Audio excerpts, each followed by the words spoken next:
Scarlett Hayes placed a $50 bill on the wing of her private jet like a tip. You think you can do better than my engineers? Prove it. This is the final A few invoice. mechanics laughed. It's the maximum allowed. Logan Brooks did not. No. He had $63 in his checking account, an overdue shop lease, and a nephew whose school payment was due Friday. $50 mattered. 20 minutes later, Scarlett's aircraft was running again. Logan picked up the bill. For a second, Scarlett thought he was going to pocket it. Instead, he held it out to her. You fixed it, Why not? she said. You earned Because it. you don't owe Logan me shook his anything. head. Keep it. Yes. Then he opened his other hand. Inside was a short length of scorched wiring he had removed from behind the aircraft's electrical panel. This is what you should be worried about. Scarlett's expression changed. Logan pointed to the damaged connector. This was not installed to spec. If the same work was done on your other aircraft, you do not have one maintenance problem. He looked toward the jet. You have a fleet problem. Scarlett's chief engineering officer, Victor Kane, stepped forward immediately. He had worked beside Scarlett for 9 years and had helped turn Hayes Aerospace from a respected And that's with manufacturer expedited into one of the approvals? fastest-growing aviation companies in the country. Victor examined the wire through his glasses, then gave Logan a patient smile. The connector came from an approved supplier. The modification passed inspection. Every maintenance record was signed. On paper, there was no reason to believe Logan. Scarlett looked at the executive she had trusted for nearly a decade, then at the mechanic working out of a rented hangar with oil on his sleeves and a tow notice taped to his truck window. She chose the paperwork. Months later, that same $50 bill would be pinned above Logan's workbench, while Scarlett Hayes stood in front of her board with 3 aircraft grounded, 2 inspection reports contradicting each other, and one question nobody in her company could answer. How had Logan Brooks seen the failure before all of them? That question did not exist yet. For now, there was only the hum of Scarlett's jet, the smell of hot insulation, and Victor's calm voice assuring her that the problem had been solved. Scarlett slipped her phone back into her coat pocket and looked toward the open hangar door. A cold wind pushed dust across the concrete apron. Beyond it, her pilots waited beside the boarding stairs. Can we fly? She asked. Victor answered first. Yes. Logan answered at the same time. No. Scarlett turned toward him. You just got the engines running. I got the system to stop lying to the computer, Logan said. That is not the same as clearing the airplane. Victor's smile disappeared. The aircraft has passed every required check. Logan crouched beside the open panel and pointed to the empty space where the damaged connector had been. The contact was heating under load. The insulation did not burn because the engine was broken. It burned because the connection was carrying resistance it should not have had. One of Scarlett's pilots leaned closer. Victor did not. He held the scorched wire between 2 fingers as if it were something unpleasant. A single bad crimp does not justify grounding an aircraft. Then inspect the crimp. We will. And the batch marking. Victor glanced at him. Logan continued. And the work order. And whatever other airplanes received the same modification. Scarlett folded her arms. You are making a large conclusion from a very small piece of wire. Logan looked at her, not offended, just tired. I am asking you not to make a large assumption from a clean piece of paper. The mechanics behind him stopped smiling. Scarlett was used to people changing their tone around her. Lawyers softened bad news. Directors turned objections into recommendations. Employees learned quickly that hesitation sounded expensive in a boardroom. Logan did none of that. It irritated her more than the warning itself. What do you want? She asked. Nothing. Everybody wants something. Then I want you to check the other airplanes. Victor let out a quiet breath. Scarlett, we are already late. She looked at the jet. She had a meeting in Seattle that afternoon, and a government delegation visiting Hayes Aerospace the next morning. The aircraft had been inspected by people she paid very well to prevent exactly this kind of delay. She looked back at Logan. If my engineering team finds nothing, this ends here. That is fine. And if they do find something, then it should have started before I touched your airplane. Scarlett studied him for another second. Then she nodded toward Victor. Inspect it before departure. Victor's jaw tightened, almost too slightly to notice. Of course. He slipped the damaged wire into a clear maintenance evidence bag and wrote the aircraft registration on the label. Logan watched him seal it. Before Victor could turn away, Logan raised his phone. The camera shutter clicked. Victor looked back. What was that? A picture. I can see that. Then we agree on something. Scarlett almost smiled. Victor did not. 25 minutes later, A Hayes maintenance technician replaced the connector and repeated the electrical load test. The readings stayed inside limits. Victor handed Scarlett a signed maintenance task card. Cleared.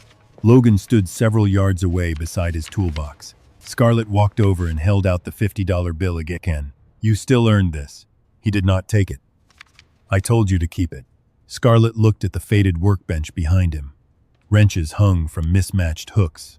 A cracked coffee mug held safety wire. Bills were tucked under a magnet shaped like an airplane. She placed the $50 on top of his toolbox. Keep the souvenir then. Logan looked at the money, then at her. I do not need a souvenir. No, you need a better business model. She turned before he could answer. The jet did not leave that afternoon. Scarlett told herself the delay was caution, not doubt. Victor ordered one additional inspection. Nothing immediately dangerous was found. The connector was logged as an isolated workmanship issue, and the aircraft was released the following morning. By then, Scarlett was already buried in meetings. Logan returned to oil changes, fuel pumps, worn tires, and the small jobs that kept his rented hangar open 1 week at a time. Near sunset, after his last customer left, he found the $50 bill still sitting where Scarlett had placed it. He stared at it for a while. Then he pinned it above his workbench with a red thumbtack. Not as a trophy, as a reminder. He opened the photograph on his phone and zoomed in on the scorched wire. There, just beyond the burned section, was a laser-etched supplier prefix. Logan's face changed. He enlarged the image until the letters blurred, then reduced it and looked again. No, he whispered. He crossed the hangar, knelt beside an old metal cabinet, and pulled open the bottom drawer. Inside was a sealed storage box he had not touched in years. He removed a stack of engineering records, a flight test notebook, and a photograph of 2 men standing beside an experimental aircraft. One of the men was Logan, 8 years younger. The other man was dead. Logan turned to a page near the back of the notebook. A supplier code was written in the margin. The prefix matched the one in his phone. He sat very still. Then he looked up at the $50 bill pinned over the bench. For the first time since Scarlett Hayes had walked into his hangar, Logan was no longer thinking about her jet. He was thinking about the airplane that had crashed 8 years earlier. 2 mornings later, Scarlett was standing in a glass conference room at Hayes Aerospace when Victor placed a maintenance summary in front of her. Isolated workmanship defect, he said. No evidence of a fleet issue. Scarlett read the first page. The language was clean. The corrective action was simple. 1 damaged connector had been replaced. 1 installation had been inspected. No further discrepancies had been found. She should have felt relieved. Instead, she heard Logan's voice. You are asking me to trust a clean piece of paper. Show me the other aircraft, she said. Victor paused. We inspected the relevant configuration. How many? 1 in addition to yours. Scarlett looked up. We operate 14 aircraft with related electrical architecture. Related is not identical. I did not ask whether it was identical. Victor took off his glasses and folded them carefully. Scarlett, this is how engineering risk works. You do not ground a fleet because an outside mechanic sees 1 scorched connector and feels uneasy. I did not say grounded. No, he did. There was something in the way Victor said he. Not anger. Something closer to contempt. Scarlett closed the report. Pull the recent discrepancy logs for all 14 aircraft. Victor's expression tightened. That will take time. Then start now. By noon, Scarlett had a digital folder containing 6 months of maintenance entries. Most meant nothing to her. Vibration warnings, sensor resets, intermittent electrical messages, items closed after ground tests. The language was technical enough to be reassuring and repetitive enough to be forgettable. Then 1 entry caught her attention. Engine vibration advisory. Unable to duplicate. Return to service. A 2nd aircraft had received the same note 3 weeks earlier. Scarlett called Victor. He arrived with one of his senior engineers, Elena Park, a quiet woman in her early 30s who carried a tablet filled with trend charts. Victor reviewed the entry and shrugged. Transient sensor noise. Same warning as my jet? Scarlett asked. Similar message. Different aircraft. Different flight conditions. Elena did not speak. Scarlett noticed. What do you think? Elena looked at Victor before answering. I would want the raw trend data. Victor gave her a measured look. We already reviewed the event. Scarlett leaned back. Get the raw data. Victor was silent for a moment. Then he said, You want Brooks here. Scarlett did not answer immediately. She disliked the accusation because it was partly true. I want the problem closed correctly. Victor smiled without humor. The problem is closed. Then bringing him in will prove that. Logan arrived at Hayes Aerospace that afternoon in the same work shirt he had worn at his hangar, except this one was clean. Security gave him a temporary visitor badge and made him wait in the lobby beneath a suspended aircraft wing that cost more than his entire business. Scarlett met him there. "You called," he said. "You were right about one thing. That sounds painful." She ignored it. There was another vibration advisory. Logan's expression changed. "When?" 3 weeks ago. "What did they find?" "Nothing." "Then they did not find the cause." Scarlett handed him a temporary badge. "You have 6 hours." "To do what?" "Tell me whether I have a real pattern or an expensive case of bad timing." Logan looked at the badge, then at her. "What access?" "Maintenance records and trend data for the affected aircraft." "Raw trend data?" Scarlett hesitated. "Yes." "Good." He clipped the badge to his shirt. Victor was waiting in the engineering review room. His face revealed nothing when Logan entered. "Back already." "Apparently." Victor gestured toward a wall display filled with filtered engine charts. "There is your pattern." Logan did not look at the display. "Where are the raw files?" Victor frowned. "These are the engineering plots." "I asked for raw files." "These plots are generated from the same data. Then it should be easy to give me both." Elena looked down to hide a reaction. Victor turned to Scarlett. "This is not a garage diagnosis. Raw flight data requires context." "Then give him context," Scarlett said. For the next 2 hours, Logan said very little.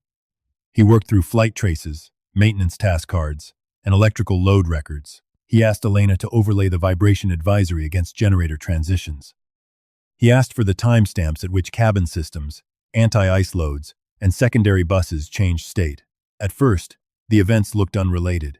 One warning had appeared during descent, another during ground power transfer, a third during a maintenance run. Victor pointed this out twice. Logan kept looking. Finally, he placed 3 traces side by side. There, Elena leaned closer. The vibration spikes did not occur at the same engine speed. They did not occur at the same altitude or temperature, but each appeared several seconds after an electrical load transfer. Elena tapped one trace. "That should not affect mechanical vibration." "It probably does not," Logan said. Victor folded his arms. "Then what exactly are you proving?" "That the warning may not be mechanical." Victor shook his head. "You are moving the theory because the data does not support you." "No. I am moving away from the dashboard, because the dashboard may be wrong." Logan requested access to the maintenance task cards for the wiring modifications. There were more than Scarlett expected.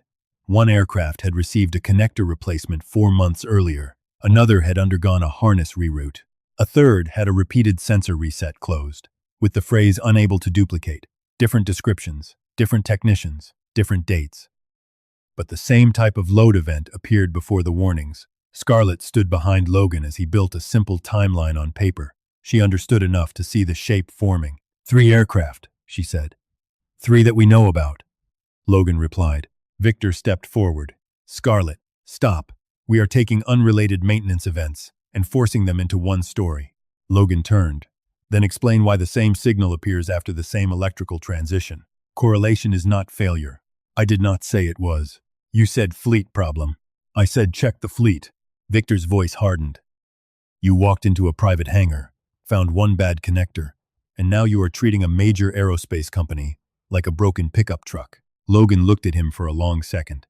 Then he said, "A wire does not know whether it is installed in a pickup truck or a $70 million jet." The room went quiet. Scarlett watched Victor's face. For the first time, she saw something beyond irritation. Recognition. It vanished. Almost immediately, Logan asked Elena for the modification drawings. When she brought them up, he zoomed in on a connector callout, then on a heat shield, and the routing path beside it. His finger moved with the confidence of someone who did not need to search for basic symbols. Elena noticed it too. "What kind of mechanic are you?" she asked. Logan did not answer. Victor did. "The kind who has had 6 hours and is almost out of time." Logan leaned closer to the drawing. "The strain relief is wrong." Elena frowned. "It is within the installation drawing. On paper." "There you go again," Victor said.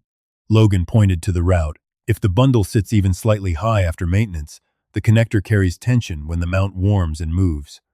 Add resistance at a weak crimp, then cycle electrical load. You can heat the contact without seeing a clean open circuit. Elena stared at the drawing. That could corrupt the sensor reference and trigger a vibration warning that is not actually vibration. Scarlett looked between them. Can you prove it? Logan answered. Give me 1 aircraft and 2 hours. Victor objected immediately. Scarlett allowed it. In the test bay, Logan did not perform magic. He asked technicians to reproduce the maintenance configuration. He checked the harness under cold conditions, then after controlled heating. He watched the electrical readings while Elena repeated the load transfer. Nothing happened on the first attempt. Victor said nothing, but his expression made the point for him. On the second attempt, a small voltage irregularity appeared. On the third, the vibration advisory flashed. The engine itself was steady. Elena looked at Logan. You were right. No, Logan said. We proved the warning can be false. We still have to prove why. Scarlett felt a brief flash of irritation. Most people accepted victory when she offered it. Logan kept moving the finish line towards certainty. Ground the aircraft with this maintenance configuration, he said. Victor laughed once. Scarlett did not. How many? Until we know the affected serial range, all of them. That is 14 aircraft. Then inspect 14. We have a government demonstration in 4 days. Logan looked at her. And? Scarlett's tone sharpened. And that demonstration supports a contract worth hundreds of millions of dollars. It supports payroll, suppliers, expansion, and several thousand jobs. None of that changes the connector. It changes what happens if you are wrong. It changes what happens if I am right, too. Scarlett stepped closer. You do not run this company. No, you do not carry the consequences of grounding it. Logan met her eyes. Then do not investigate the risk if you only want an answer you can afford. The words landed harder than he seemed to intend. Scarlett's jaw tightened. I will authorize inspection of the 3 aircraft with matching events and any aircraft with the same maintenance task card. I will not ground the entire fleet without evidence. Logan looked at Victor, then back at Scarlett. That is your call. Yes, it is. He unclipped the visitor badge. Scarlett stopped him. I did not say you were done. He looked down at the badge. What exactly are you offering? A temporary consulting agreement. Paid. Full access to the affected records. You work with Elena and report through engineering review. Victor's eyes moved matic. Scarlett Logan noticed. How much? He asked. Scarlett named a weekly rate that was more than Logan normally made in a month. He was quiet. Scarlett assumed she had finally reached the part of the conversation she understood. Then Logan asked, Do I get to put my conclusions in writing without Victor editing them? Victor stiffened. Scarlett said, Your conclusions will follow company review. That was not my question. Scarlett stared at him. You will have access. You will have a record of your findings. Final company decisions remain mine. Logan considered that. Then he clipped the badge back onto his shirt. I can work with that. He accepted the consulting agreement that evening. Not because he trusted Scarlett. Not because he trusted Hayes Aerospace. He accepted because his shop lease was due, his nephew's school payment was late, and the supplier prefix on Scarlett's scorched wire had been sitting in his mind for 2 sleepless nights. The next morning, Elena sent him a background access request so he could enter the engineering archive. The system flagged his name before she finished typing it. A red banner appeared across her screen. Former certification personnel. Review required. Elena looked at Logan. He looked away. Scarlett, standing behind them, read the warning twice. What does that mean? She asked. Victor answered from the doorway. It means Mr. Brooks has not told you everything. Scarlett did not speak until the conference room door closed behind them. Tell me. Logan stayed standing. Victor placed a tablet on the table and turned it toward Scarlett. The first page showed an old photograph of an experimental aircraft. The second showed a regulatory summary. The third showed a name Scarlett already knew. Logan Brooks, propulsion integration engineer. Scarlett looked at him. You were an engineer. I was. Victor corrected him. He was part of a certification team on the Meridian flight test program 8 years ago. Logan's face went still. Scarlett remembered the accident. Anyone in aerospace did. A prototype had suffered an in-flight engine event during a development test. The crew had tried to return. One pilot survived, the other did not. Victor swiped to the next page. There was a dispute over an engine monitoring anomaly before the flight. Mr. Brooks signed the final engineering release. Scarlett looked at Logan again. Did you? Logan did not answer immediately. Victor enlarged a scanned document. At the bottom was a digital signature block carrying Logan's name. Scarlett felt the room change. That is my signature, Logan said. Victor gave a small nod, almost respectful. At least we agree on that. Scarlett ignored him. You approved the flight? No. The document says you did. The document says my signature was used. That is not the same thing? Not always. Victor stepped in before Scarlett could ask more. After the accident, the investigation found that Mr. Brooks had raised concerns, then signed the release anyway. His authorization privileges were suspended. The program removed him. He has not held design authority since. Scarlett looked at Logan's temporary badge. You let me bring you into proprietary engineering records without telling me this. I told you what I saw in your airplane. That is not an answer. No. It is the reason I am here. Scarlett stood. You should have told me. Logan's eyes hardened. Would you have let me through the front door? Scarlett did not answer. That silence was answer enough. Logan exhaled. 8 years ago, I wrote a non-conformance report on an intermittent sensor reference problem. I wanted the test delayed. Victor said, and then you signed the release. Logan turned toward him. I entered the report.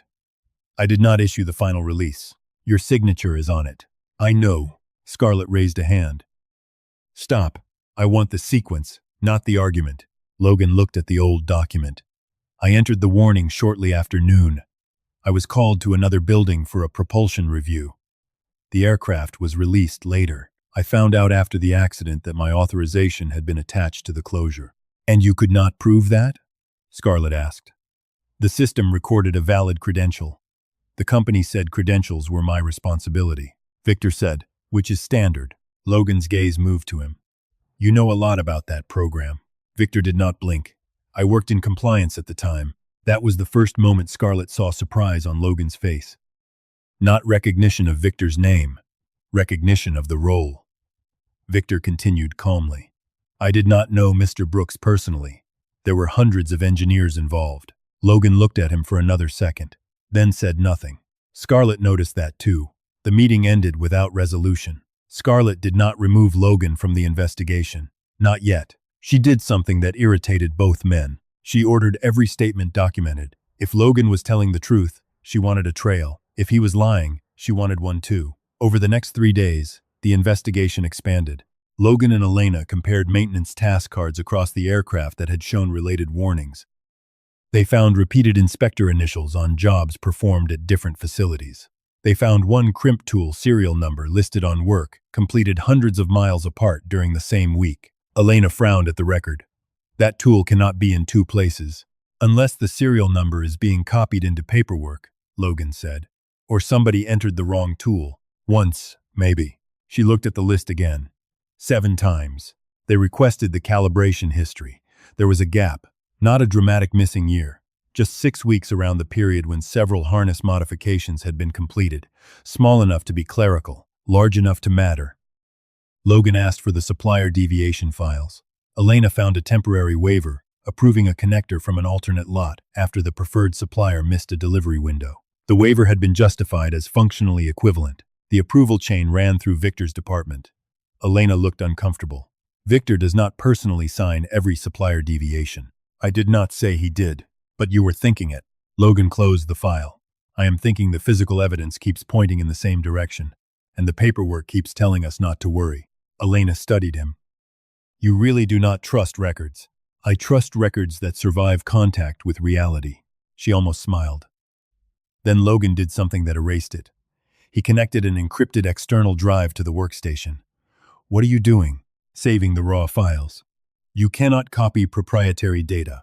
I can make a preservation copy under the consulting access Scarlett approved. That is not how our archive works. Your archive can overwrite processed records. The raw files are protected. Protected from what? Elena stared at him. Logan.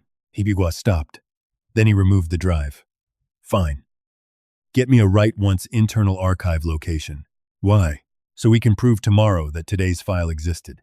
Elena did not like the implication. Neither did Scarlett when she heard about it. She called Logan into her office that evening. The room overlooked two assembly buildings and a runway glowing in the last light. You do not copy company records onto personal devices. I did not finish the copy. You tried. Yes. That cannot happen again. Then give the investigation a preservation archive. We have backups. Can engineering administrators edit the primary record before the backup runs? Scarlett hesitated. I do not know. I do. She looked at him. That sounded like an accusation. It was a question with a bad answer. Scarlett walked to the window. Below them, a test aircraft rolled slowly toward a hangar. You think someone is falsifying maintenance records?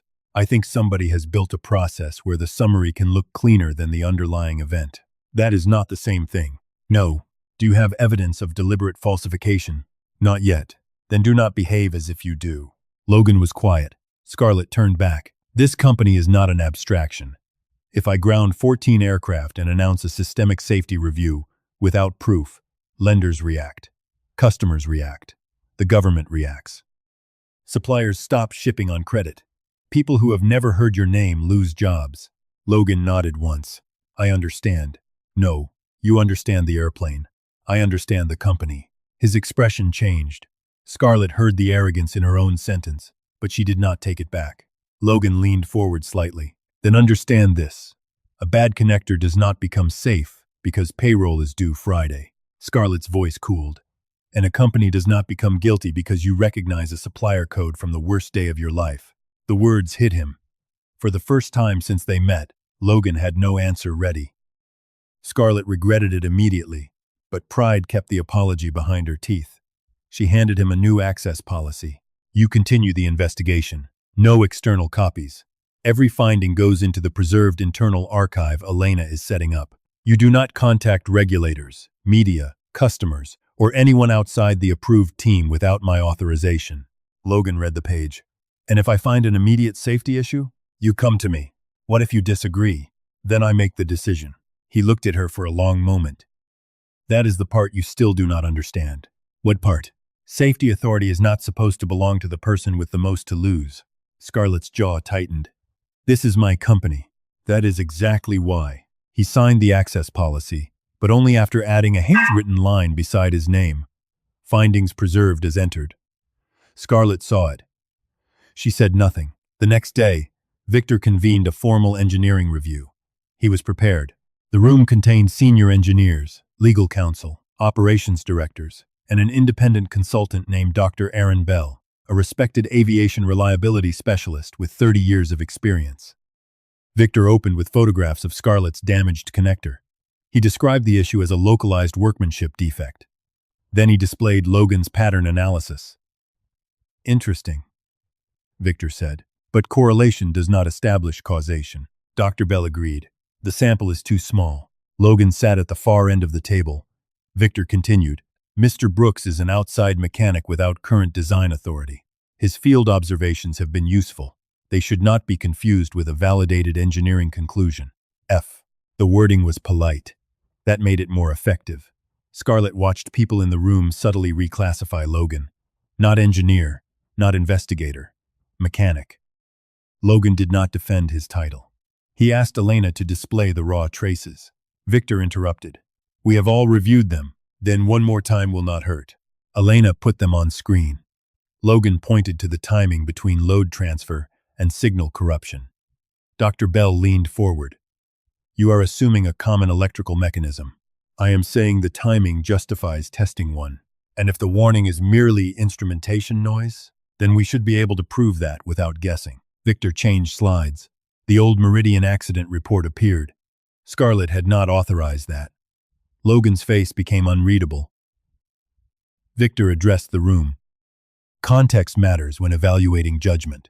8 years ago, Mr. Brooks raised concerns about an engine monitoring anomaly on another program. He later approved the aircraft for flight. The aircraft crashed. A murmur moved through the room. Elena stared at Victor. Logan did not move. Victor enlarged the signature. I do not offer this to humiliate anyone, but when a consultant argues that the entire company is ignoring a safety threat, the board is entitled to understand his history with similar claims. Scarlett felt anger rise, not because the information was false, but because Victor had used it before she decided whether it belonged in the room. Dr. Bell looked at Logan. Is that your authorization? Logan answered quietly. That is my signature. Victor spread his hands. The room made the rest of the argument for him. After the meeting, Scarlett closed the door to her office and stood with her back to Logan. You should have told me the report was going to come up. I did not know Victor had it. That is not what I meant. Logan understood. Scarlett turned. You knew this could become part of the investigation. You knew the similarities would matter. I knew the physical evidence mattered. You keep saying that, as if people do not. People change their minds. Burn marks do not. Scarlett walked to her desk. Do you hear yourself? Yes. You walk into my company with a history you hide. Copy files you are not authorized to copy. Challenge every decision I make, and then act surprised when people question your motives. I am not surprised. Then why are you still here? Logan looked through the window toward the runway. Because 8 years ago I saw something I could not explain. I raised it. A plane flew anyway. A man died. Later, the record said I approved the flight. Now I see a supplier code from that program on wiring in your aircraft. Scarlett said nothing. That does not prove Victor did anything, he continued. It does not prove the same failure caused the crash. It proves I would be an idiot to walk away without checking. Scarlett's anger weakened, but not enough. And if you are wrong, then I go home. And if you are right? Logan looked at her. Then you have a much bigger problem than me. Scarlett ordered the investigation to continue for 48 more hours. Victor objected in writing. Dr. Bell submitted a preliminary opinion saying the available data did not justify a fleet-wide safety action. Scarlett read both documents twice. Then she read the maintenance records Logan and Elena had collected. A pattern was becoming visible, but only if she accepted that ordinary explanations could be incomplete. One connector had been reworked after an inspection failed. Another task card showed the same inspector initials on work performed at 2 facilities during overlapping shifts. A supplier deviation had been extended twice without a new review. None of those facts alone meant corruption. Together, they made Scarlett uneasy. She asked procurement for Dr. Bell's contract history. The answer arrived the next morning. Bell's firm had performed reliability consulting for Hayes Aerospace on several previous programs. That was not unusual. Then Scarlett saw who had approved the largest contract. Victor Kane. She called Bell directly. Did Victor hire you for this review? No. Legal did. Have you worked for him before? I have worked for Hayes Aerospace. That was not my question. Bell paused. Yes. His department retained my firm 2 years ago. Scarlett looked at the current report on her desk. Why was that not disclosed? I did not consider it a conflict. Scarlett ended the call without arguing. It was not proof of dishonesty. It was proof that the independent opinion was less independent than she had believed. Meanwhile, Logan and Elena found something more concrete. The preserved archive showed that one maintenance discrepancy summary had been updated after Logan requested the file. The original entry read intermittent signal deviation after electrical transfer. The updated entry read transient indication. No fault found. Elena stared at the revision history. Could this be routine cleanup? Who made the change? Logan asked. Quote, the username belonged to a maintenance administrator. Maybe he corrected wording. When? Elena checked. 43 minutes after Logan received archive access. She looked at him. That is bad timing, or good timing, depending on why you are changing it. Logan asked for the raw version to be locked. Elena did it. Then security arrived. 2 men entered the room with Victor behind them. Scarlett was 10 minutes away in another building. Victor placed a printed access report on the table. You connected an unapproved external storage device to a protected engineering workstation yesterday. Logan did not deny it. I removed it before copying anything. The system recorded a transfer command. It recorded an attempted command. Victor pointed toward the door. You are done. Elena stood. Scarlett extended his access. Scarlett did not authorize data extraction. She authorized preservation. Inside Hayes Systems. Logan looked at Victor. Why was a discrepancy edited after I asked for it? Victor's expression did not change. This is not a debate. It should be. Security took Logan's visitor badge. He did not resist. He picked up his notebook and left. Scarlett met him in the corridor before he reached the elevator. What happened? Victor followed several steps behind. He handed her the access report. Scarlett read it. You tried to copy restricted files. I tried to preserve raw data because your archive allows administrators to edit the working record. And I told you not to use an external device. That was before we found a record had changed. Scarlett looked at Victor. Did it? Victor answered calmly. A maintenance administrator standardized wording. The original remains in revision history. Logan gave a short, humorless laugh. Until somebody decides the revision history is confusing too. Scarlett's patience broke. Enough. Logan looked at her. She hated what she saw in his face. Not anger, recognition. As if he had been waiting for this moment since the day they met.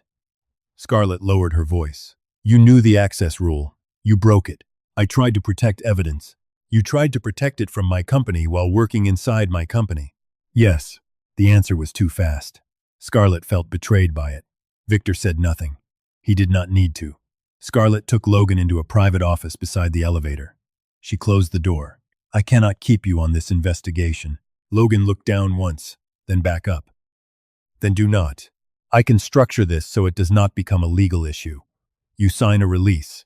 You agree not to distribute company data. We pay the balance of your consulting contract plus a severance amount. Logan's expression changed. No. Listen to the offer first. No. This is not hush money. What do you call money attached to silence? A legal separation agreement. That is a better phrase. Scarlett felt heat rise in her face. I am trying to keep this from destroying everyone involved. Logan looked at the printed release in her hand. That is what they said last time. Scarlett stopped. He continued, quieter now. They said the program could not survive a public fight. They said the pilot's family needed closure. They said the company employed thousands of people. They said nobody benefited from reopening questions the investigators had already answered. Scarlett looked at him. So you signed? I signed nothing. After the crash. Then what happened? They did not need my signature anymore. He opened the door. Scarlett said, Logan. He turned. If you walk out, do not take company records with you. His face tightened. I am taking my notebook. That is fine. And the photograph on my phone was taken before I signed your consulting agreement. Scarlett remembered the click of his camera in the hangar. The scorched wire. The supplier prefix. That photograph belongs to you, she said. Good. He left. Victor entered a moment later. You made the right decision. Scarlett looked at the closed door. I did not ask. Victor stopped. She turned to him. Give me the full audit history on the Meridian report. Victor's face remained controlled. That program is 8 years old. I know. Hayes did not own it. I know. Then why? Because I want to understand how a valid signature can exist on a release the signer claims he never issued. Victor studied her. That system is obsolete. Then it should be harmless to look. He did not answer immediately. Scarlett noticed. That evening, she stayed alone in her office, long after the executive floor emptied. The Meridian accident file sat open on one monitor. Logan's old warning sat on another. She compared the timestamps. His nonconformance report had been entered shortly after 12:30 in the afternoon. The final closure bearing his authorization had been issued at 4:17. Scarlett checked the investigation summary. At 3:45, Logan had attended a propulsion review in another building. The meeting sign-in sheet showed his name. That did not prove he could not have authorized the release remotely. She opened the access log. The final release originated from a certification terminal in the main test building. Scarlett sat back. She called information security. I need to know how the old Meridian authorization system worked. The engineer on duty hesitated. That is a legacy system. I know. Access was credential plus hardware token. Could a user approve remotely? Not without the token being present at an authorized terminal. Scarlett stared at the screen. Could someone else use the token? If they physically had it. Would the log tell us which terminal? Yes. Would it tell us who possessed the token? Not directly. Scarlett ended the call and opened Logan's accident interview. One sentence near the end had been highlighted by an investigator. My token was missing from my desk after the propulsion review. I assumed security had collected it. Scarlett read it again. Then again, at midnight, she called Victor. He answered on the third ring. Scarlett, where was your office during the Meridian program? Silence. What? You heard me. I was in compliance. Which building? Another pause. The main test building. Scarlett looked at the terminal identifier in the audit log. For the first time, the paperwork did not reassure her. It frightened her. Scarlett drove to Logan's hangar before sunrise. The door was half open. Cold fluorescent light spilled across the pavement. Inside, Logan was under the wing of a small charter aircraft with a flashlight between his teeth. He saw her shoes first. Then he rolled out on the creeper and sat up. "You are early." "I was wrong." Logan removed the flashlight from his mouth. "That is early." Scarlett ignored the joke. "I checked the Meridian audit trail." His expression changed. The final release came from a certification terminal in the main test building at 417. "Your meeting records put you in another building." The system required a hardware token. Logan stood slowly. "I told them that." "I know." "No. You read that I told them." "That is different." Scarlett accepted the correction. "The token was reported missing." "Yes. Victor worked in the building where the release originated." Logan stared at her. "Did the log identify the terminal?" "Yes." "Which office group?" "Compliance certification." Logan looked away. For a moment, Scarlett expected anger. Instead, he seemed exhausted. 8 years of being called careless had taught him not to celebrate evidence too early. Scarlett continued, "I also found Dr. Bell's prior contracts. Victor's department hired his firm. That does not make Bell wrong." "No, but it makes him less independent than he sounded." "Yes." Logan folded his arms. "What do you want from me?" "I want you back." "No." Scarlett had expected resistance. She had not expected the answer before she finished. "I have not told you the terms. I do not need terms. This is not about the consulting contract. It became about the contract the moment you tried to buy a quiet exit." Scarlett took that without defending herself. "I should not have offered the agreement that way." "No." "I should not have removed you before reviewing the archive changes." "No." "And I should have told Victor that your old accident record did not belong in that review until we understood it." Logan looked at her. "You are getting better at this." Scarlett almost smiled, but he was not finished. "None of that tells me what you are going to do about the airplanes." She exhaled. "There it is." "There what is?" "The condition." "Yes. What do you want?" "Ground every aircraft with the affected maintenance configuration. Preserve the raw records. Notify the safety authorities that we have a potential systemic issue." Scarlett looked toward the old $50 bill pinned above his bench. "You understand what that can do to Hayes?" "Yes." "You understand the board may remove me?" "Yes." "You understand the government demonstration will be canceled?" "Yes." "You understand we may lose the contract?" "Yes." Scarlett's voice sharpened. "You could say something other than yes." Logan met her eyes. What answer would make the connector safer?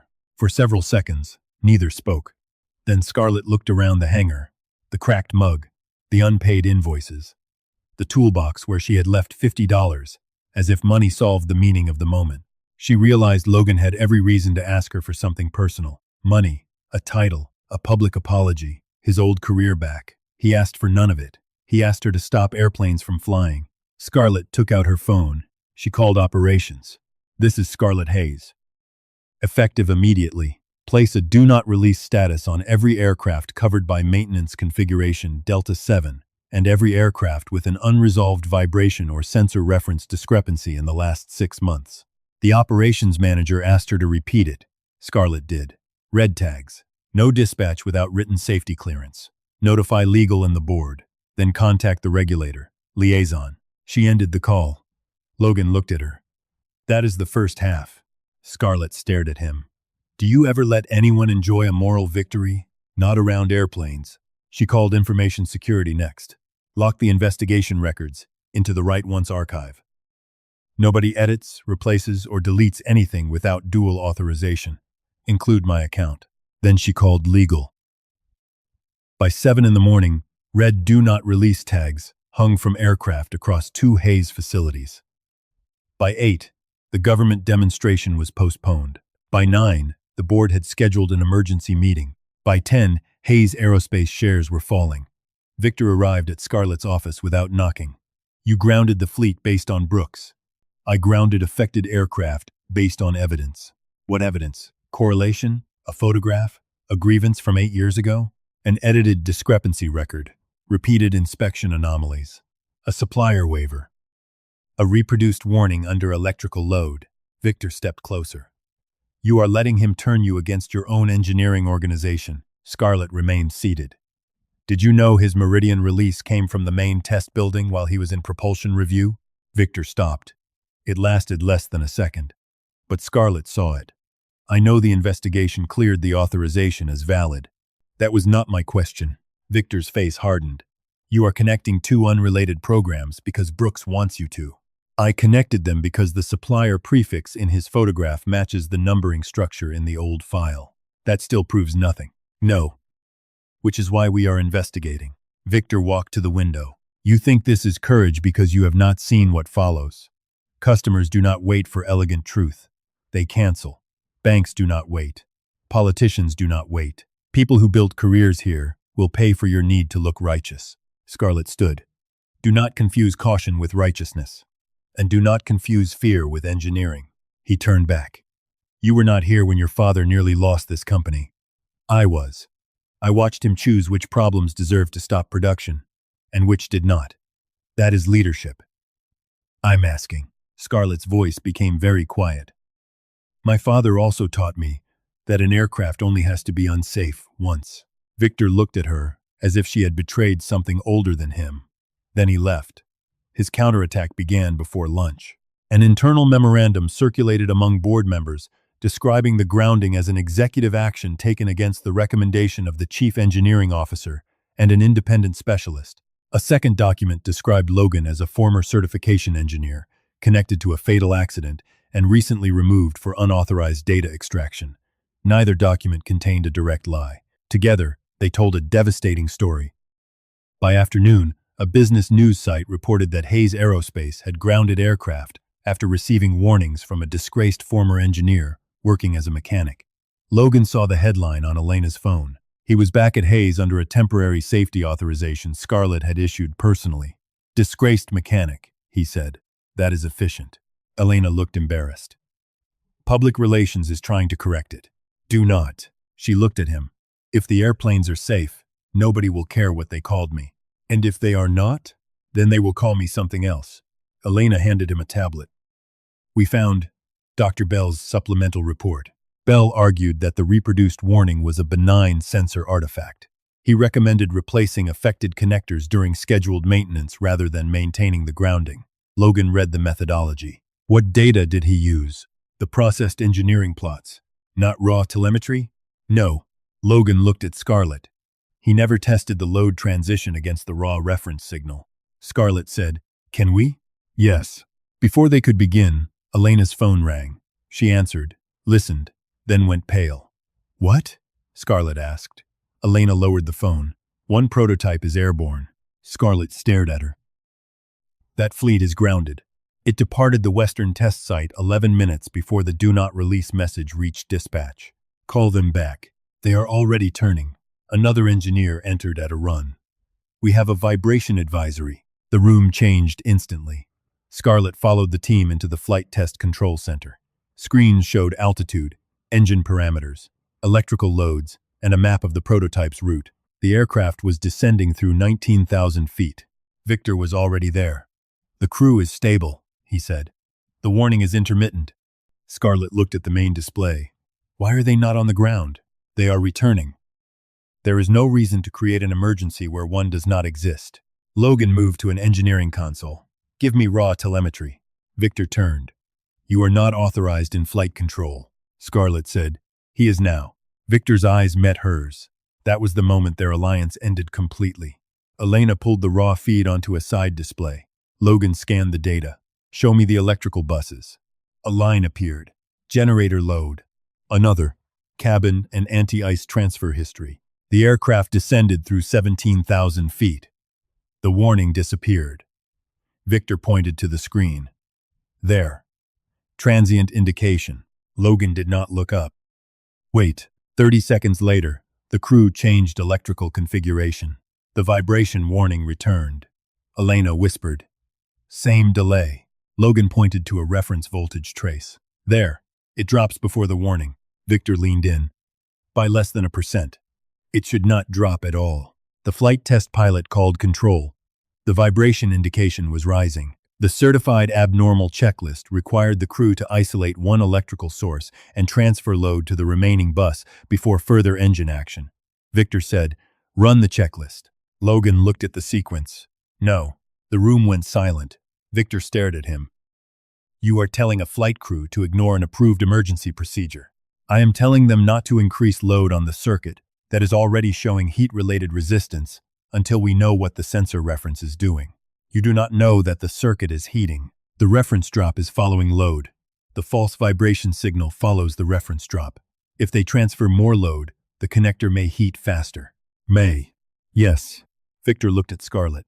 You cannot authorize deviation from certified procedure based on May. Logan turned to Elena. Can we reduce non-essential load instead of transferring it? She checked the aircraft configuration. Yes. The crew can shed cabin loads and leave both generating sources online. Victor said, that is not the published sequence. Logan looked at Scarlett. He is right. Victor seemed almost surprised. Logan continued. The checklist was written for a real mechanical vibration event. If this is an electrical reference failure, the checklist can make the electrical condition worse. I cannot prove that from here. I can show you the pattern. Scarlett stared at the screen. For years, she had built her career by making decisions with incomplete information. Acquisitions, lawsuits, factory expansions, contracts. None of those decisions carried two people through the sky at 17,000 feet. Victor said, follow certified procedure. Logan said nothing else. He had given her the evidence. The decision was hers. Scarlett keyed the control microphone. Flight test 1, Haze control. Hold current electrical configuration. Shed non-essential cabin and auxiliary loads. Do not transfer generator load unless required for immediate flight safety. Continue return. Victor closed his eyes for half a second. The pilot acknowledged. One by one, non-essential loads disappeared from the display. The reference voltage stabilized. The vibration indication fell. Nobody celebrated. The aircraft still had to land. For the next 12 minutes, the control room spoke only in clipped technical phrases. Altitude, runway, wind, engine indications, electrical status. At 6,000 feet, the vibration warning flickered once and disappeared. At 3,000, it stayed off. The prototype touched down without incident. Only after it turned off the runway did Scarlett realize her hands were shaking. Victor spoke first. A successful landing does not validate an unapproved diagnosis. Logan looked at him. No. The airplane will. The prototype was pulled directly into a secure maintenance bay. Scarlett, Victor, Logan, Elena, and two independent technicians watched as the panel was opened. The connector was not burned through. That almost gave Victor his victory. Then Elena pointed to one contact. The metal was darkened. The insulation beside it had begun to brown. Logan asked for a magnifier. He looked at the laser marking. His breathing changed. What? Scarlett asked. He did not answer. He took out his phone and opened the photograph from her jet. He placed the images side by side. Same supplier prefix. Different lot suffix. Same family. Logan turned to Elena. Pull the Meridian Supplier Deviation Index. Victor stepped forward. No. Everyone looked at him. Victor recovered quickly. That file belongs to another company and another investigation. We have no authority to treat it as current Haze data. Scarlett said, we have authority to compare supplier history relevant to our aircraft. Victor's voice sharpened. You are contaminating this investigation with Brooks's personal grievance. Logan looked at him. I never told Scarlett the old supplier name. Victor went still. Scarlett felt the meaning before she fully understood it. Logan continued. I told her I recognized the prefix. I never told her which supplier it belonged to. Victor said nothing. You just knew which file I wanted. The maintenance bay became completely silent. Victor's face did not collapse. There was no confession, no dramatic panic. He simply looked at Logan with the cold focus of a man realizing that a door he had kept closed for 8 years had moved. Then he said, You are reaching. Maybe he believed it. Maybe he needed to. Scarlett looked at Elena. Pull the file. Victor turned toward her. You are making the biggest mistake of your career. Scarlett looked at the darkened connector in the evidence tray. No, she said. I think I already made that one in a hangar when I chose the paperwork. The supplier file took 3 hours to retrieve from an archived legal repository. During those 3 hours, Victor called an emergency board session. He did not wait for Scarlett to call one herself. By the time she entered the boardroom that evening, every seat was filled. Directors joined by secure video from 3 cities. General counsel sat at the far end. Two representatives from the Aviation Safety Authority had been invited by Scarlett after the prototype landed. Victor sat on her right with a stack of printed reports. Logan sat near the wall beside Elena. He had no title in the room. Victor made sure everyone knew it. He began without raising his voice. "We have grounded company aircraft, interrupted a government demonstration, triggered a material market event, and deviated from an approved flight procedure based primarily on the judgment of a consultant with no current design authority." One board member looked toward Logan. Victor changed the display. The Meridian accident report appeared again. At the bottom was Logan's name. Victor faced the board. "Before we allow this company to be dismantled by speculation, we need to be honest about the source," Scarlett said. "We also need to be honest about the physical evidence." Victor nodded. "Of course. A connector showed heat discoloration. That is being investigated. What has not been established is sabotage, systemic fraud, or any connection to an accident from 8 years ago." A director asked, "Then why was the prototype warning reproduced?" "An instrumentation anomaly can repeat without creating an unsafe engine condition." Logan spoke from the wall. "The contact was heating." Victor did not look at him. "And the engine remained stable. Because we reduced load. We do not know what would have happened if the checklist had been followed. That is exactly why the aircraft should not have been flying." The chair raised a hand. "Enough. Mr. Brooks, you will have an opportunity to speak." Victor finally turned toward him. "Will he? Then perhaps we should start with his previous opportunity to speak." He enlarged the Meridian release. "Mr. Brooks, is this your signature?" Logan stood. Scarlett had heard him answer the question twice already. This time the whole room was listening. "Yes." A few directors shifted in their chairs. Victor let the silence work. "And did the aircraft associated with this release later crash?" "Yes." "Did a pilot die?" "Yes." "Were your certification privileges suspended afterward?" "Yes." Victor looked at the board. That is the context Scarlett was not given when she first allowed Mr. Brooks access to Hayes systems. Logan looked at the document on the screen. Then he said, "Now show them when the release was issued." Victor paused. Scarlett reached for the control before he could answer. A second image appeared beside the first. 2 timestamps. The first marked Logan's nonconformance report, entered shortly after 12:30 in the afternoon. The second marked the final closure and release at 4:17. Scarlett addressed the room. At the time of the second event, Logan was signed into a propulsion review in another building. Victor said, "A user could still authorize electronically." Logan answered, "Not without the hardware token." Scarlett displayed the legacy security specification. The Meridian system required the user credential and a physical certification token at an authorized terminal. One of the safety representatives leaned forward. "Do you have the terminal record?" Elena brought it up. The final release came from a terminal in the main test building, inside the compliance certification group. Victor folded his hands. "That does not identify the person who used the token." "No," Scarlett said. "It does not." For the first time that evening, Victor appeared relieved. Then Logan opened his old flight test notebook. "After the accident, I told investigators my token was missing from my desk. The report treated that as my failure to control a credential." Victor said, "Which it was." Logan nodded. "Yes, I left it where someone could take it. I have lived with that for 8 years. He looked around the room.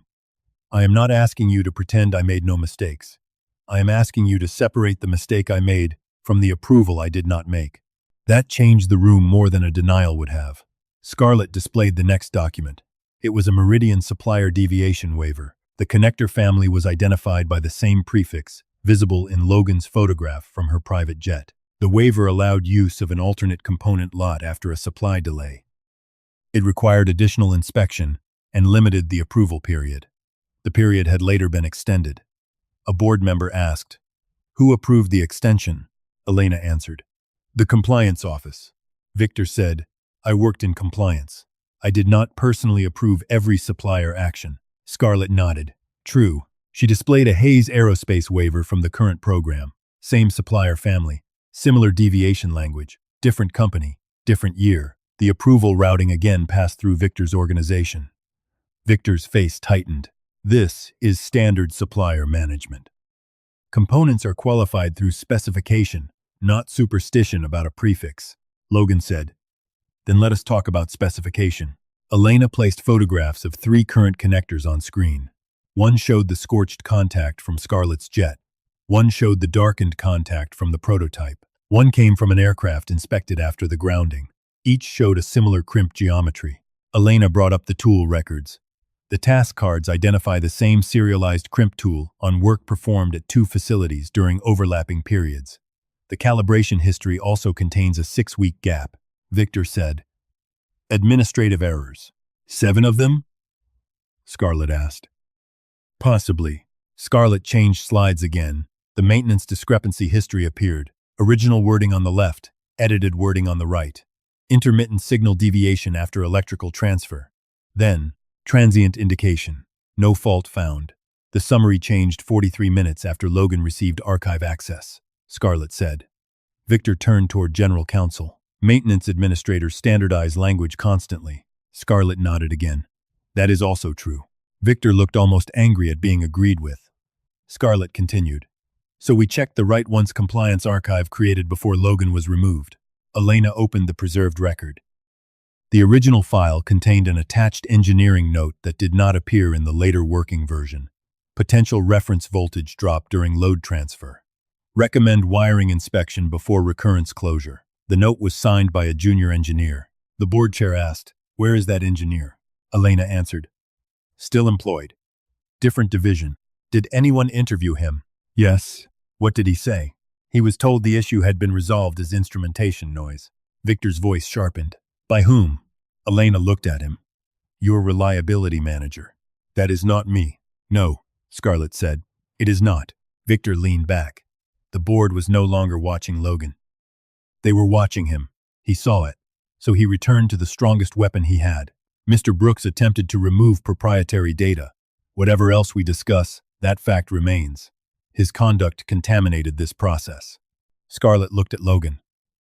This was the accusation that had ended his role days earlier. Logan reached into his notebook and removed a single printed page. "I tried to preserve the raw files because I had seen what happened when a summary replaced an event." Victor gave a dismissive gesture. "That is a justification after the fact." "No, it is in my access note." Scarlett displayed the handwritten line Logan had added when he signed the policy. Findings preserved as entered. The room was quiet. Logan continued. "I should have requested the archive before connecting the drive." Elena stopped me. "No completed external copy exists. Security logs confirm that." General Counsel nodded reluctantly. "They do." Victor looked at Scarlett. "You are turning procedural violations into heroism." "No," Scarlett said. "I am distinguishing what happened from how you described it." The words echoed the entire case. What happened, how it was described. Physical truth, institutional truth. Victor stood. "You want a villain because that makes this simple." Scarlett shook her head. "I wish it were simple. You think I woke up one morning and decided safety did not matter?" "No." Victor looked around the room. "I have spent 30 years watching programs die from uncontrolled caution. Every anomaly becomes a stop work order. Every imperfect signal becomes a crisis. Suppliers fail. Schedules collapse. Governments threaten cancellation. Thousands of people depend on leaders who know the difference between possible and probable." Logan listened without interrupting. Victor pointed toward him. "He never learned that difference. He sees one abnormal trace and thinks the world should stop." Logan answered quietly. "I learned the difference when someone died." Victor's face changed. There it was. Not guilt exactly. Something older. Scarlett saw it and pressed once more. "Did you know Logan's token was missing before the Meridian flight?" Victor said nothing. "Did you know?" "I knew certification was behind schedule." "That is not an answer." Victor looked at the accident report on the screen. The aircraft had passed every required ground test. Logan's voice was barely above a whisper. "You closed my report." Victor looked at him. "I closed an unproven anomaly." The board chair leaned forward. "Did you use his authorization token?" Victor's eyes moved around the room. When he answered, his voice was controlled. "I will not respond to a criminal accusation without counsel." He did not need to confess. The refusal changed everything. Scarlett nodded to Elena. The last slide appeared. It showed a preserved legacy access record recovered that afternoon from a compliance archive. The terminal that issued Logan's release had authenticated not only the token, but the supervisory session active on that terminal. Victor Kane, Nobody spoke. Victor stared at the screen. For 8 years, the record had been treated as evidence against Logan because investigators had stopped at the valid token. The deeper audit field had been archived, not printed in the summary. The paperwork had always contained the truth. Nobody had asked it the right question. Scarlett looked at Logan. His eyes did not leave the screen. There was no triumph in his face, only a kind of release too quiet for the room. The board chair asked Victor to surrender his company access credentials pending investigation. General counsel contacted federal authorities. Victor did not argue. As security approached, he looked at Scarlett. "You think this saves the company?" Scarlett answered, "No." That surprised him. She continued, "It tells us what we have to fix." Victor gave a bitter smile. "And if fixing it destroys Hayes?" Scarlett looked at the red grounding list on the table. "Then I would rather lose a company than keep one alive by teaching people not to report what they see." Victor was escorted from the room. The doors closed behind him. Scarlett did not sit down. She faced the board and the safety representatives. "The grounding remains in effect. We will provide the raw records, supplier history, maintenance revisions, and access logs to investigators. We will inspect every affected harness before return to service. The government demonstration stays canceled." A director said, "That may cost us the contract." "I know. Shareholders will ask for your resignation." "I know. Are you offering it?" Scarlett looked toward Logan. He gave her nothing. No rescue, no signal. The decision belonged to her. "I will resign as chair of the Internal Safety Committee immediately. Operational leadership should not control independent safety review. The board can decide separately whether I remain chief executive officer." The safety representative nodded once. It was not forgiveness. It was recognition of the right first step. Scarlett turned to Logan. "I also want the record to state that Logan Brooks identified the first physical evidence, requested a broader inspection before any grounding occurred, and raised the risk that our internal process had minimized." Logan looked uncomfortable with the attention. Scarlett continued anyway. "I dismissed that warning because our documentation told me the system was sound. I was wrong." No dramatic applause followed. Boardrooms did not work that way. There was only silence, pens moving, and people realizing how expensive the truth was going to be. For Logan, that was enough. Before the meeting ended, one of the safety representatives asked for the original connector from Scarlett's jet. Victor had placed it in a maintenance evidence bag on the first day. The bag was still in company storage. Scarlett ordered it brought to the boardroom. 20 minutes later, a technician placed the sealed bag on the table. The label carried the aircraft registration, the removal date, and Victor's initials as the engineering officer who had accepted the item into evidence. The representative compared the wire with Logan's phone photograph. "The markings match," she said. Logan nodded. She looked at him. "Why did you take the photograph?" "Because people replace parts, and then remember the replacement better than the failure." "Were you expecting someone to alter evidence?" "No." "Then why preserve it?" Logan considered the question. "Because once an airplane is running again, everybody wants the problem to be over." Scarlett looked at the clear bag. That was exactly what she had wanted in the hangar. A repaired jet, a signed card, a problem reduced to something she could leave behind. The representative asked Elena to document the connector under controlled lighting, record the supplier and lot markings, and place it under independent custody. She also ordered Hayes to quarantine every removed connector from the affected inspection population. Within an hour, maintenance teams were photographing parts before replacement, recording crimp dimensions, checking tool serial numbers, and sealing failed components instead of throwing them into scrap bins. A pattern began to emerge before the board even adjourned. 2 more connectors showed heat discoloration. One had a crimp impression outside the supplier's accepted profile. Another carried a lot number covered by the same deviation family Logan had recognized. The evidence no longer depended on Logan's memory. That mattered to him. He had spent 8 years being told that his account of the Meridian flight was a story competing with an official record. Now the current investigation was becoming something stronger than anyone's story. Every claim had a part, a timestamp, a preserved file, or a person attached to it. Scarlett watched Logan help Elena build the evidence register. He did not ask anyone to clear his name. He did not ask the board to believe him because he had suffered. He asked them to label the parts correctly. Before leaving the room, Scarlett signed a written directive, freezing all affected maintenance records and supplier communications. No record could be changed without creating a permanent revision entry visible to investigators. Her signature went at the bottom. She paused before pressing approve. Logan noticed. "What?" he asked. Scarlett looked at the authorization screen. "Nothing." Then she corrected herself. "No, not nothing." She read the directive one more time from beginning to end. Only then did she approve it. Logan said nothing, but the smallest hint of a smile appeared. For once, the signature meant exactly what the person signing it intended. The next 6 weeks were ugly. Hayes Aerospace lost the government demonstration slot. One customer delayed delivery. The stock price fell again when the company disclosed the internal investigation. Reporters waited outside the gates. Lawyers filled conference rooms. But the inspection found 9 connectors, showing unacceptable crimp or heat patterns across the affected maintenance population. No aircraft had crashed. No crew had been hurt. That mattered more than the headlines. The Meridian case was formally reopened after the legacy audit record was provided to investigators. Logan's professional record was amended to state that the final release had been executed through unauthorized use of his token under Victor's active supervisory session. The sentence was dry. Logan read it 3 times. Then he folded the letter and put it in the same metal box that had held the old accident records. He did not throw the old papers away. He did not need to anymore. Scarlett visited his hangar a week later. This time there was no private jet outside.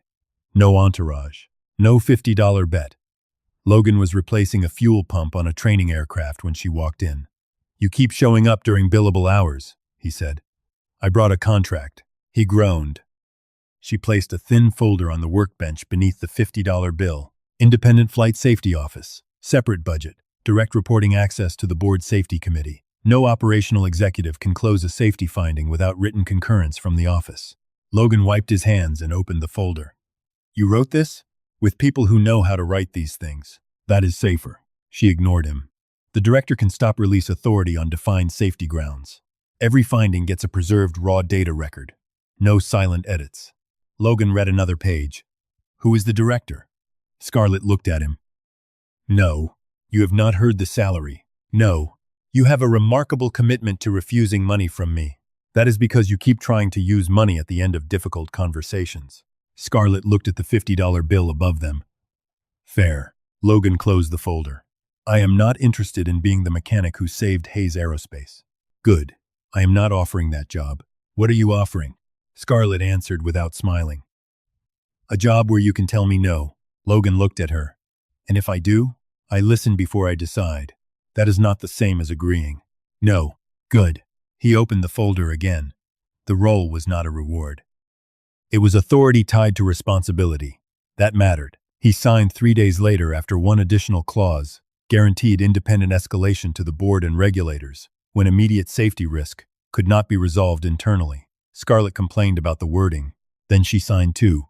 Months later, Hayes Aerospace returned the last grounded aircraft to service. The process took longer than Victor would ever have tolerated. Every affected harness was inspected. Failed crimps were documented. Supplier controls were rewritten. Maintenance summaries could no longer replace original engineering notes. Raw flight test data was preserved automatically for designated safety events. The company survived, smaller than Scarlett had planned that year. Stronger in a way she had not planned at all. On Logan's first official morning as Director of Independent Flight Safety, Scarlett walked into his new office and stopped. The walls were almost empty. No framed newspaper stories. No photographs of the board meeting. No copy of the letter clearing his record. There was only one small frame on the shelf behind his desk. Inside it was the old $50 bill. Scarlett stared at it. "You kept it." Logan looked up from a maintenance report. "You told me to keep the souvenir. I was being insulting. I noticed." "Why frame it?" He leaned back.